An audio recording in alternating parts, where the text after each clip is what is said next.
You're listening to Security Pro Insights, where security professionals help other security professionals succeed.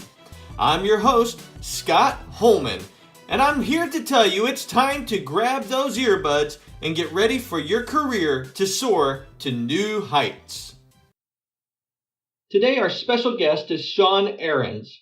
Sean is an industry veteran that has spent most of his career educating and coaching other organizations on how to operate a peak performing security operation. We've all heard the statement, jack of all trades, master of none. Well, in the security space, Sean is a jack of all trades and master of all. Sean is truly one of the sharpest minds I am blessed to know. He has helped clients in a wide variety of verticals, including healthcare and transportation.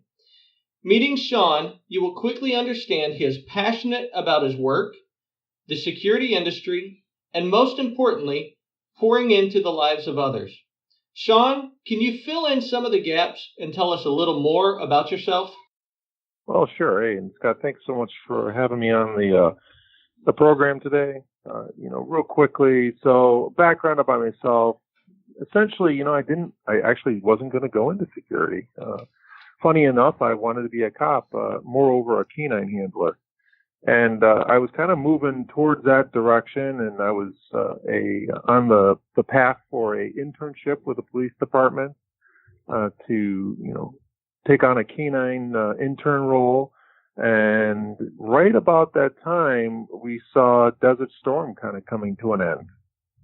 And at that time, the business decision for police departments was that canines were, very far and few between. There was a lot of canine sharing between departments. And ultimately, there was a real business decision and a great opportunity to make some money as a young kid coming out of school. But with the ending of Desert Storm, we saw all these canine handlers come back to the U.S. and ultimately that market dried up. So kind of sitting on my bed, figuring out what I was going to do, one person that was really important in moving me to security consultancy was my dad. My dad actually sent me an article that showcased another security veteran, William Seiko, with Seiko and Associates at the time. And this article kind of described how Bill had identified that a room had been bugged. I thought that was pretty cool. So I bugged Bill and basically nonstop tried to get an internship with him and ultimately was successful. I learned a lot from Bill. And then from there I moved on and I started up a number of other security consultancies. And now I'm over at Affiliated Engineer, which is a large mechanical engineering, plumbing, low voltage group that where I can provide some of the thought leadership and security for their clients as well as some of my historic clients. And I think that, that's kind of just me in a nutshell. It's a good nutshell. And the common theme, you are show number 4 at this point, Sean, and a theme that has come up in every show at this point has been the vast opportunity within security and how many people have a desire to be in the security industry as they know it, or oftentimes law enforcement, and don't understand the many opportunities that are available, whether that be just in the private space, as a manager of an organization, whether that being as a consultant like yourself, whether that working for a manufacturer of product or the integrators. The opportunity is large, and I love hearing you say where you started in your mindset and how you ultimately got to where you're at today.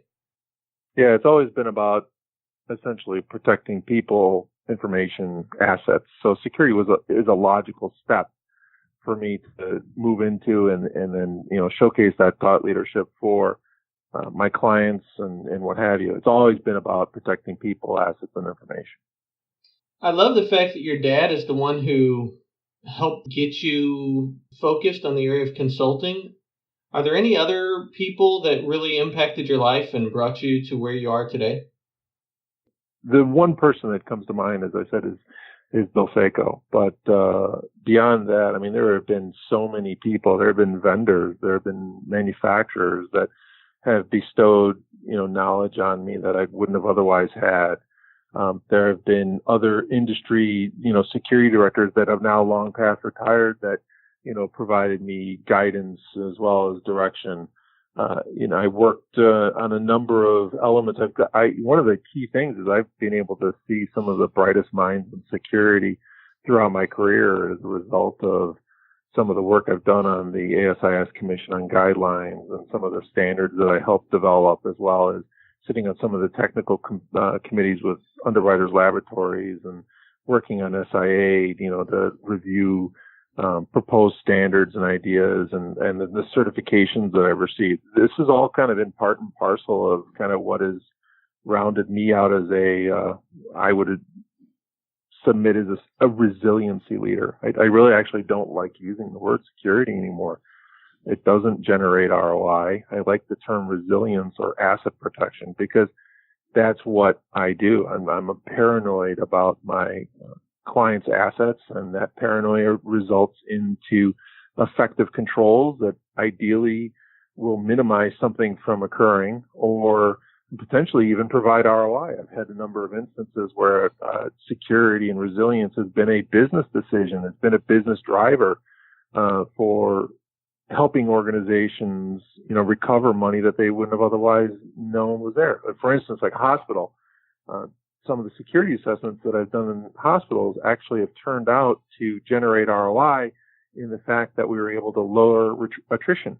Staff aren't leaving the hospital anymore because now they feel safe because of the controls that they put in. So these are kind of examples of where resiliency and, the term security really morph into a business decision. And that's what this is. This is giving information to an organization or to an individual and having them make an informed decision based on that information. And in some instances, that information results in ROI. I believe we need to already plan our future show of talking about how to present security, in quotes, as a true business opportunity, not a business expense. There are many security managers out there struggling to take what they know is critically important and present it in such a way that it is an opportunity for their organization rather than just another insurance policy. You're absolutely right, Scott. And I think the value that we can bring to your listeners is that we can frame some of the things that the C-suite want to see, or what is on their concern. What are their concerns for getting in the best, most valuable program to show that ROI? I believe there's many younger people who were like myself, like you, years ago, looking to get into a career. You started to talk about the network. How would you define the importance of your network? Network is key.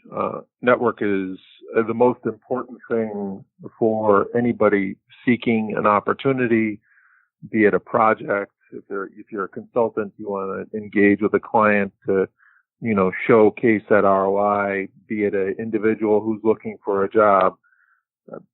Otherwise, if you don't have that network, what's going to happen is that you're going to be basically just, spitting out information to someone that already has a trusted partner to help them in a project capacity, or someone that they're planning on for a position. I argue that those that are jumping on the web and, filling out all these applications and what have you for jobs are wasting their time. We should be spending our time on building a network, building relationships, and giving an opportunity where we can support, a value proposition to them in the future. Right? It's the same way as we're knowing you, Scott. I mean, how long have we known each other? And here we are working together so many years down the road. So relationships aren't necessarily going to pan out immediately, but certainly if there's an opportunity where you need to weather the storm, or you need advice or counsel, or you need guidance in any particular area, those relationships are going to be key. Yeah, a famous Jim Rohn quote is, "You are the average of the 5 people you spend the most time with." And we just can't do it ourselves. We can't know everything. and surrounding ourselves with like-minded people, but maybe even more so, people who are smarter than we are, is, again, as you said, the key to success. And I would argue that, intelligence is one capacity, right? But I value intelligence equal to that of a strategic mind. Someone who is strategic in nature and understand how the puzzle pieces go together is far more valuable to an organization or to an individual that, needs to fill a position than someone that, can just spout off things. It's how you apply that intelligence in a way that will showcase the value to that organization. Speaking of value, I guess it's a good segue into what we are hoping to really get into here. Value is always changing. Technology is always changing. Our network is always changing. We're always looking to grow. And with those changes, one of the topics I wanted to explore with you today was an area of how mobile devices or cell phone is beginning to become a security asset. It's not only just something we carry for personal reasons, it now has an opportunity to impact the life of every security manager across America, well, really across the world.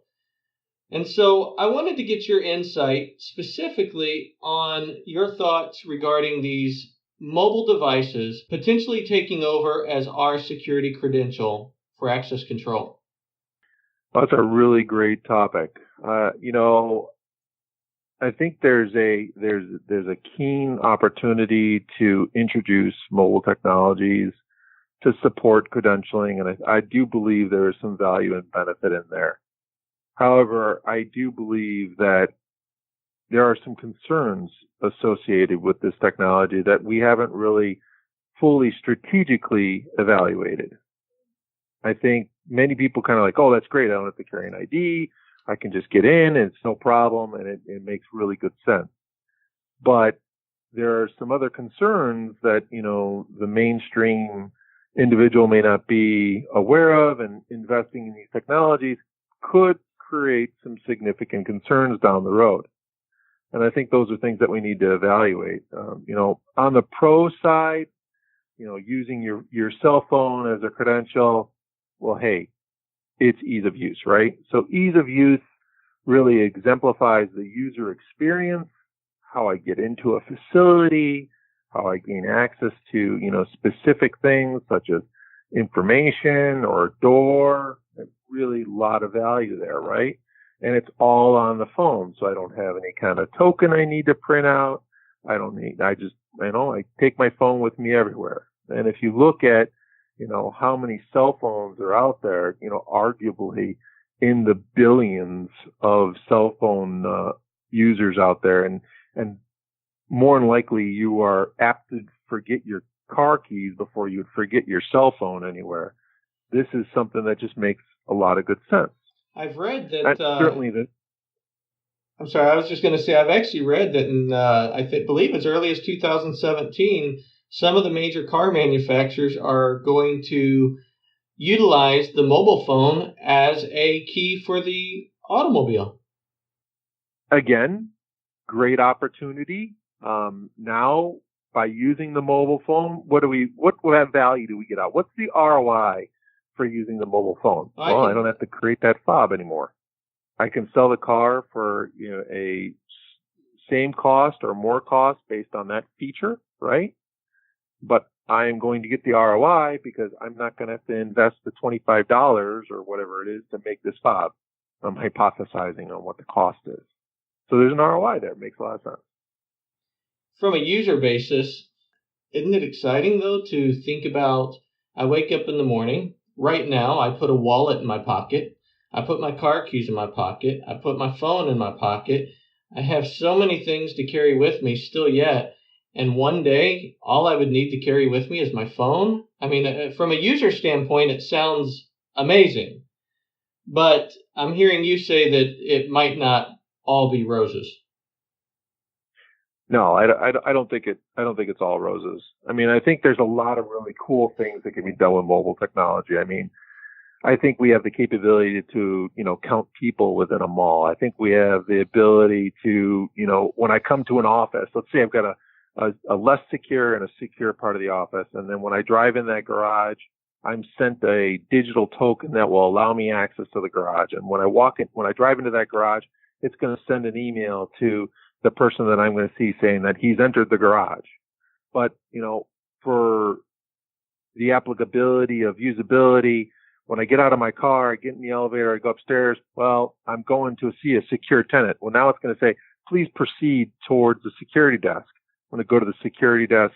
And on the security desk, when I get there, then I'm going to sign all these little waivers. Maybe there's SOX compliance, PCI compliance, or, what other kind of governmental compliance, or just, general liability compliance. And I'll set a thing that I agree, and then I'll proceed up to the turnstiles using my token one time and in the elevator, and I go see my client, and, it's all great. And also, too, in the instances where I don't have to see that secure client, I just bypass the security desk. It'll send me a message to my phone saying, your client is waiting for you on the 28th floor. Please proceed through the turnstile. And it'll just all be seamless. Really cool, great stuff.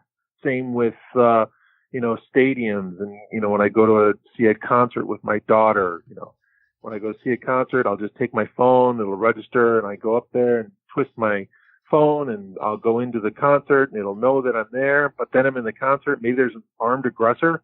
It's going to send me a message saying that there's an armed aggressor on the north side. Use the back door. A lot of really cool applications there. A lot of good stuff.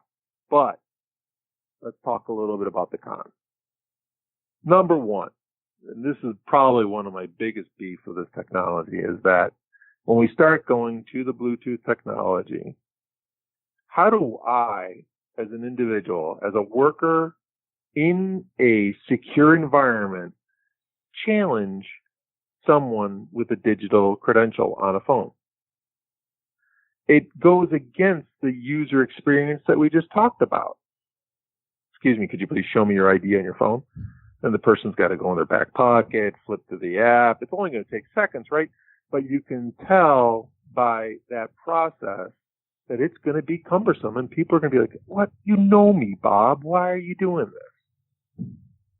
So the ability to move away to a hard credential where I can see that person, and if I don't see that credential, I can go up to them and say, oh, excuse me, can I help you today? That challenge component is huge. And I can tell you that it's absolutely huge because I'm the guy that actually has tested facility security where I break into these buildings. And without that awareness, without that training around that credential, and having someone challenge me, they get really far into a building wearing a hard hat or carrying a roll of drawing.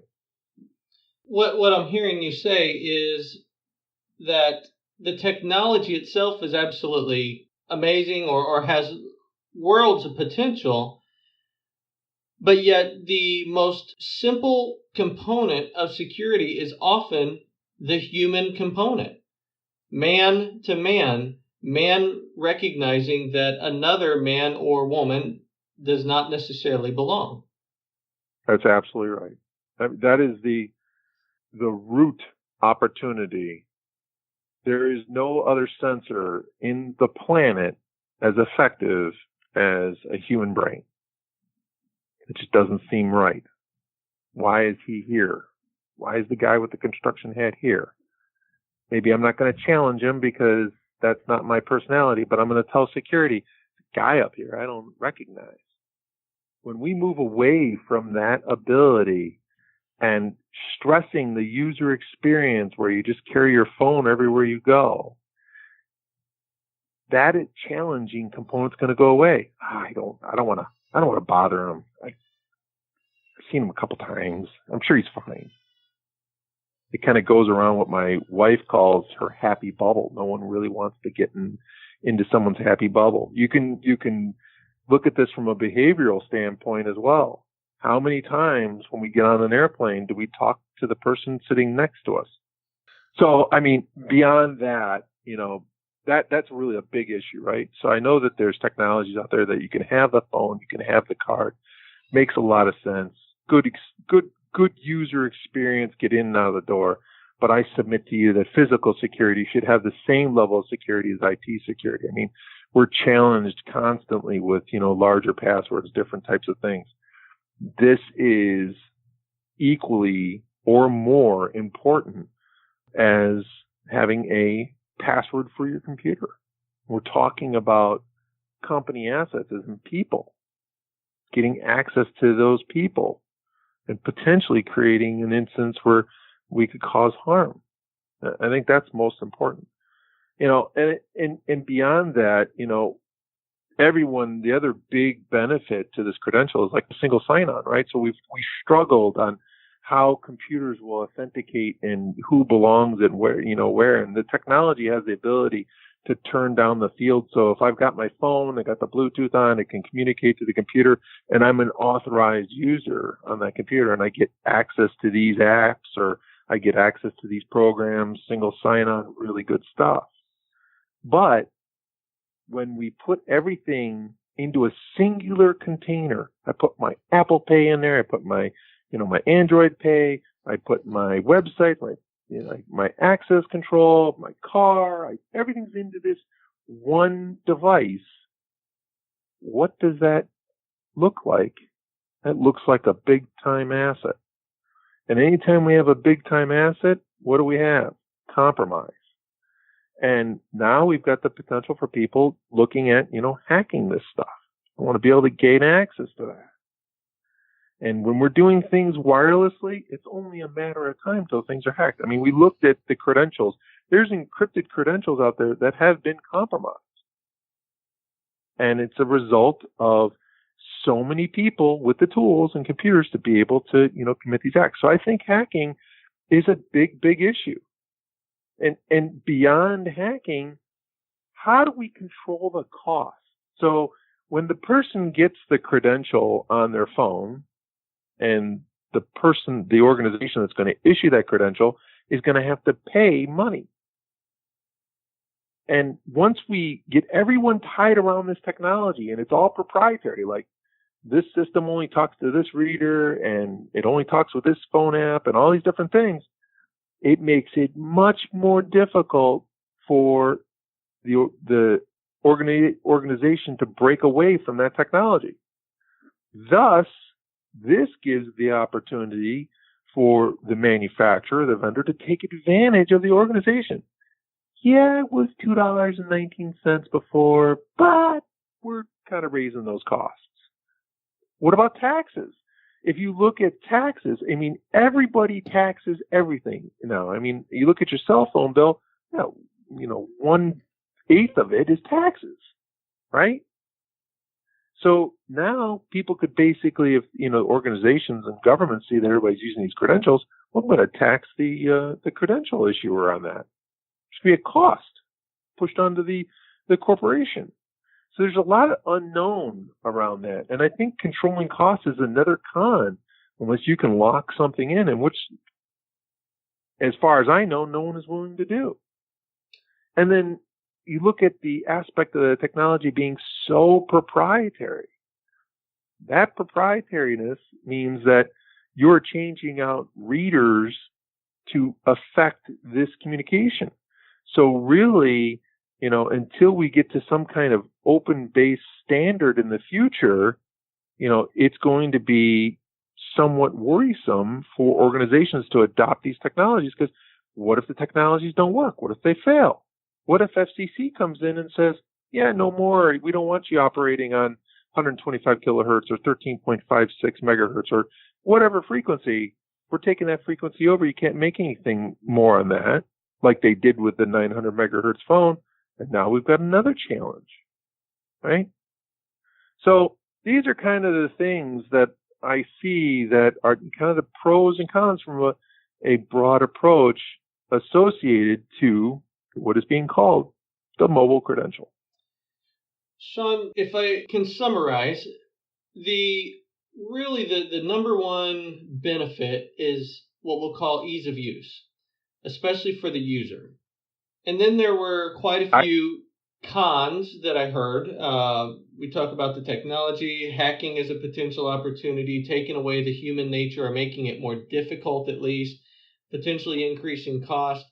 And where my mind goes is to, I'm going to call it reality.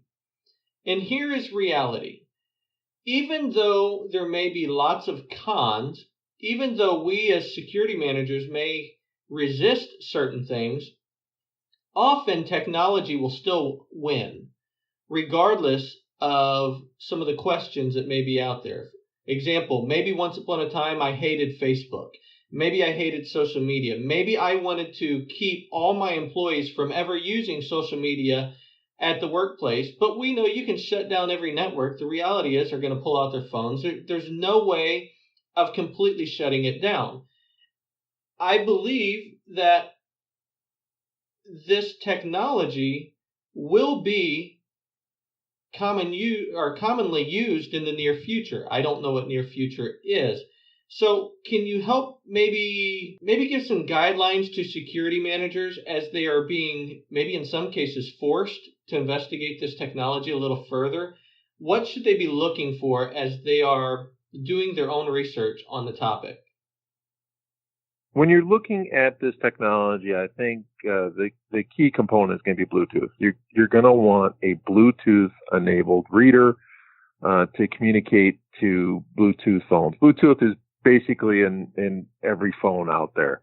The other technology, near field, it has been adopted, albeit slowly. There's some phones that still don't have that technology based in, but Bluetooth has been fairly common for, I'd say, like 4 or 5 years at least. With regards to the other things, we want to look at really getting the maximum ROI out of this. So you want to work for large corporate clients, you want to, talk with them and their IT department to facilitate kind of a single sign-on and automate that password process, right? So now only when the phone is in proximity of the laptop will the device actually turn on, or you only need a PIN code to access the computer or something along those lines. Moreover, and probably most important, is that don't give up the credential. You can facilitate the user experience, but you want to also have that hard credential. So more than likely, we're looking at systems in the future that are going to have 2 credentials. One is going to be a hard credential, and one's going to be a mobile credential, like we do with vehicle readers, right? And that mobile credential and that big hard credential will basically be associated to that individual, but he will still be required to show that ID.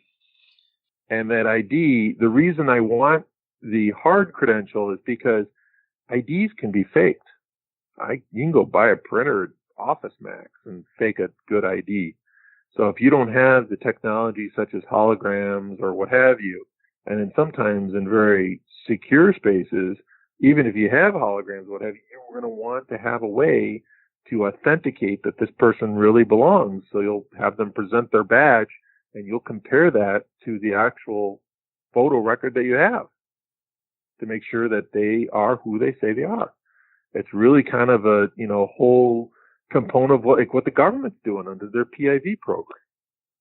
If you were to look at this technology as a stock analyst might look at a stock, buy, hold, or sell, and maybe we call it I'm learning, future-proofing, or I'm all in and I'm implementing, where do you feel we should be today based on what you know about the technology and what has been released up to this point?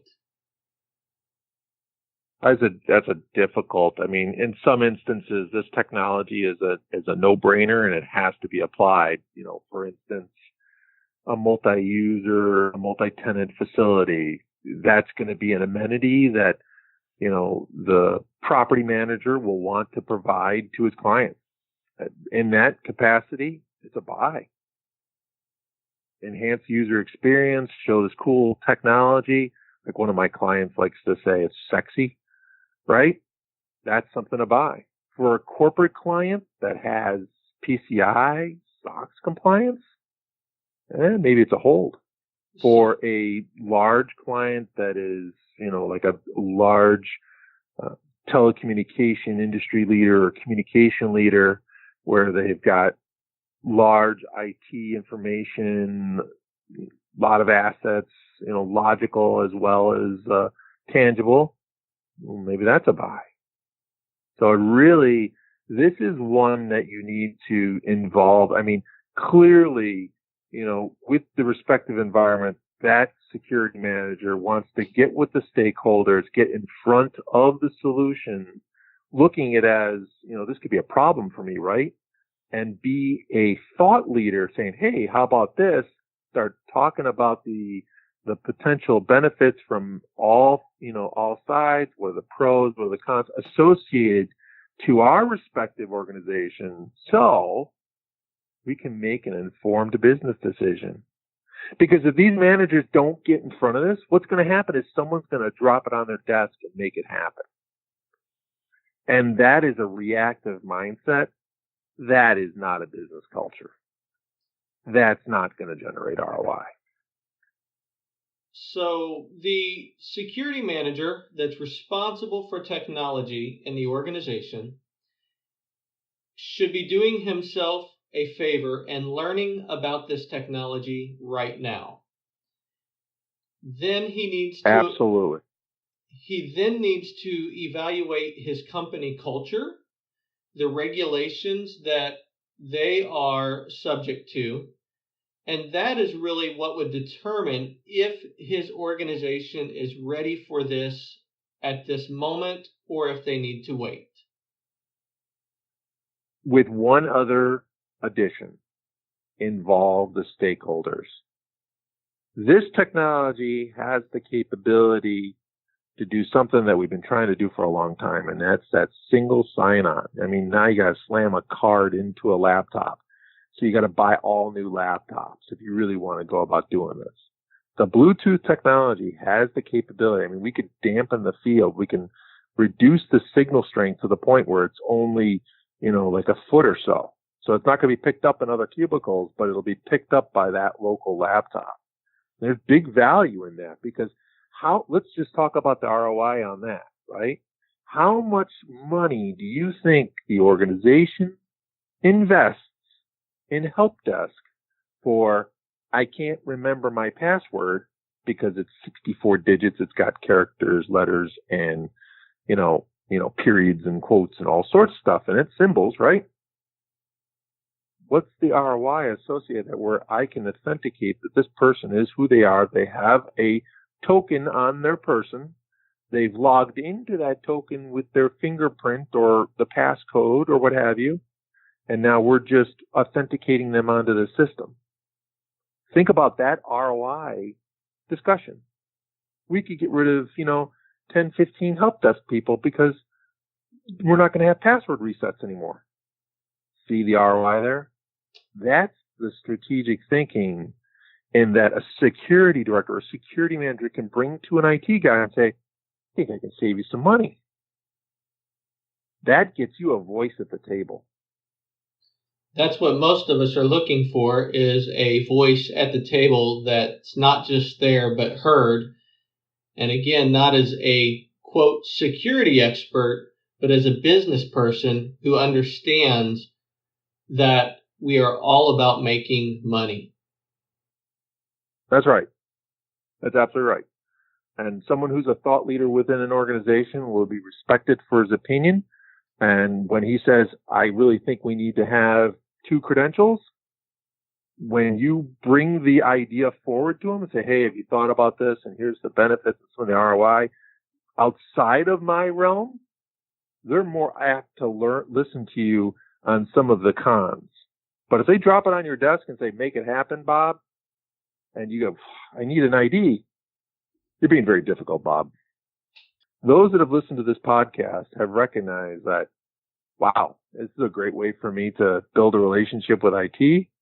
So this is a great way for me to showcase, an ROI program to my business and be seen as a thought leader. Wow, I potentially could use this as a voice at the table. And there's some others that won't do anything, and it'll be dropped on their desk at some point. They'll react to it like they normally do, and at the end of the day, either just say, well, that's what they want, that's what we're going to do, and just start continuing copying CYA files to their folders about how they thought it was a bad idea when something does happen in the future. Those others are not listening to this podcast. So for the ones that are, and they want to learn more, do you have maybe a few recommendations on where they could go to learn a little more about this technology? I know this podcast has been very useful. Your input has been very useful. In addition to this, where else can I go and learn more about this technology?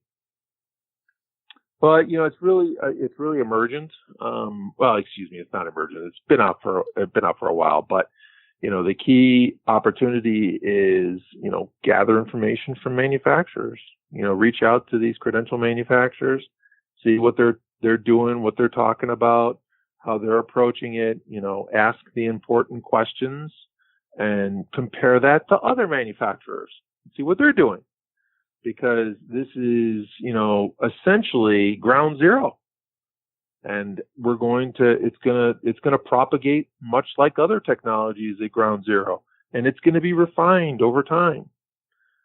Certainly this type of credential does have a beneficial opportunity to, minimize exploits that we've had in the past, but it also has an opportunity to generate those exploits. So being an informed consumer, I would do is what most consultants do. They hit the show at ASIS, they hit the show at ISC, they have some really good discussions, they have discussions inside their respective offices, they involve their peers, and they really come together with a business decision by putting multiple minds in this process. That's ultimately how you're going to get the best business decision, is by involving really good minds and thinkers to this process. You segued perfectly into my final question for you. Our time is coming to a close. ISC West is right around the corner. I'm sure many will investigate some of these credential providers, but is there a emerging technology or two that you might say, hey, it's worth your time to investigate?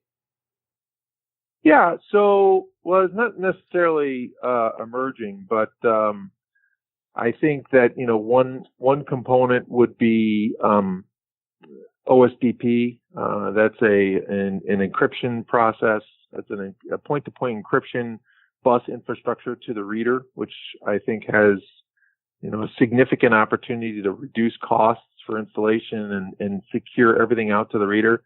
I've seen some technology out there that you can actually, sniff the signal off the Wiegand and be able to, make cards or generate a signal and open up doors and what have you. So that's something cool, but it does have some broader capabilities because it is a bus infrastructure. It's also a duplex infrastructure, which means now I can communicate things back and forth. I can, make sounds happen, not the reader. I can do different things with LEDs, potentially even put some messaging up there, like, this is a secure door, now present your PIN code or what have you. So that's one thing that we should look at, and that's going to require an infrastructure change across. So if you're looking at that, you're going to need to make sure the manufacturer supports it. Drones, we're seeing a lot of stuff about drones, and I think that is something that where we're getting to the point where they actually could be fairly useful to security in specific environments, but the cost point for those things is dropping, and the features they have are just unbelievable. I have a drone myself, quite amazing what this thing can do. I use it personally to check out my roof to make sure that there's no damage to shingles and what have you. But you can, kind of fly by the wire on that. And so there's an opportunity for large perimeter monitoring that we haven't considered previously. Robots, we're getting close. I mean, you got to start watching robot technology, because I think it's going to be a game changer to guard forces in the future. I think that we're going to take the cost of one or two robots that are going to patrol within a building, and certainly will still have that human factor, but less so, maximizing the ROI and having a business decision which will, allow us some economic value over like a 4 or 5 year plan. And beyond that, some things that I haven't seen, but I'm predicting these are going to come. I'm thinking we're going to have a brand new kind of storage technology soon. Something that is going to be high density beyond anything we could ever see previously. And the web-based services, we're getting away from having to have, thick clients and operating systems. I mean, the programming over these web-based services is extremely robust. Beyond that, for large organizations looking at, credential management approaches that have to integrate multiple databases, also going to be very important. And, that user experience I talked about from a visitor management component. Also, I see some more advanced opportunities with that, linking to the mobile technologies and really, pulling on the benefits of the technology we have in place, as well as leveraging things for the future. That will fill a plate for anyone's show experience. If individuals are wanting to connect with you, are you going to be at ISC West by chance? Yeah, I regularly attend ASIS and ISC. I haven't done in a while, but I'm going to go to ISC this year, and you most likely will see me on the periphery of the show, because that's where the new tech is coming out. That's where people are trying to push their new ideas, and that's kind of what I look for clients. Maybe not immediately, but I could say that's something that's got legs. That's going to grow. So you'll see me on the periphery, and certainly if any of your listeners want to have a discussion or just kind of want to talk a little bit more about these topics, I'll be there to facilitate that. And if my listeners wanted to connect with you, how can they go about doing that? Well, they can grab me on my email address, which so you can, I believe you can associate with this podcast, and or they can call me on my cell phone, which is 847-461-9359. And if I don't take the call immediately, certainly leave a message and I will get back to them promptly. And yes, you're right. I will place your contact information in the show notes. You can find that at securityproinsights.com. I also know that Sean is on LinkedIn, and if you choose to connect in that manner, just make sure you mention the show in your connection request, and I'm sure Sean will be happy to connect with you and build that network that, as we said earlier, it's the key. Well, Sean, I want to thank you for your time today, your knowledge. You have given me a lot to think about. I'm sure you've given the listeners a lot to think about. I look forward to our next episode. And again, just want to say thank you for your time. Scott, thanks for the forum. And if there's anything else I can do, don't hesitate to contact me. I hope you enjoyed this show as much as I did. I would like to take this moment to remind you that Sean is a consultant. And so if you're looking for some unbiased professionalism when it comes to technology solutions, as well as how to present it to the stakeholders and ensure that you are putting together the proper ROI for your success, you may want to reach out to Sean and get his feedback. He is happy to help and is one of truly the great minds in the industry. I also want to let you know that on the website, securityproinsights.com, there is a blog section. We try to keep this blog updated as well to provide additional support and content to help as a resource when you're presenting a case, again, to the appropriate stakeholders and business managers within your organization. Finally, I just want to remind you guys, it is very important to get your feedback. The success of this show is very dependent upon providing the content that you need. And so hearing from you helps us ensure that we are putting together the right show, the right content, the right topics, and together we ensure that we have a show that is helping each and every one of us continue to grow. As for now, happy day.